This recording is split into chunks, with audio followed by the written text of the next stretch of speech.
Tell us about what the process was like writing this extraordinary book. Well, you know, this is not the book I set out to write, in fact. I wanted to write a book about leadership. And I was struggling a bit because I felt like everyone has written a book about leadership, and I didn't know what I was going to add that was unique. And I was in one particular moment, and I had been reflecting. Some coaches had asked questions like, "What do you already have?" And you know, but I found myself in this moment of another moment of what am I doing with my life? You know, and I did not. I would say, since then, I've sort of learned to harness the power of the universe, asking for guidance and receiving inspiration. But in that moment, I sort of did it unconsciously.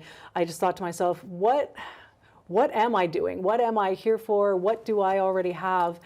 And about 10 minutes later, I was journaling about something completely different. And this idea just popped in, coffee table book. Yeah. And this was actually 2019. And I thought, oh my gosh.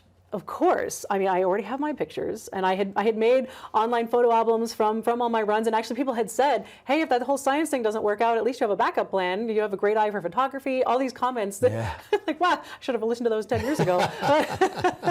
That's what I know now. I wish I knew then. Yeah, but you know, it's taken every step of the journey. It was perfect timing. So I had my stories, and so it was really actually the idea to create the book that then led me to reflect and really see all those patterns that we talked about, like the parallel progression of life and marathons. Yeah. I learned that about myself through writing the book, really.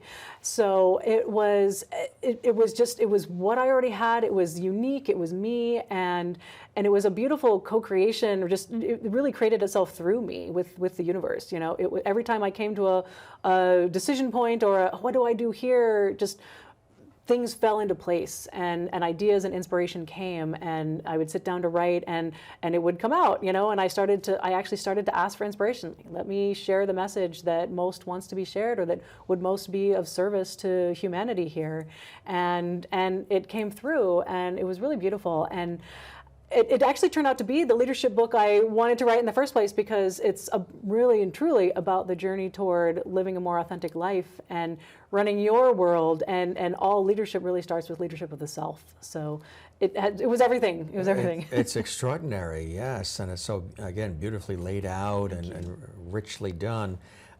What is it that you hope people are left with in reading this book? I hope that people are left with the idea that they can achieve their dreams, that they can do anything really, that do their work in the world. You know, it's called running the world, but what it means to me is it's really about running your world. Yes. And recognizing running as a metaphor. You don't have to be a runner to actually enjoy the book. Right. It's really about life and achieving difficult things by breaking them down into manageable chunks and literally taking it one step at a time. So really the message that it's possible.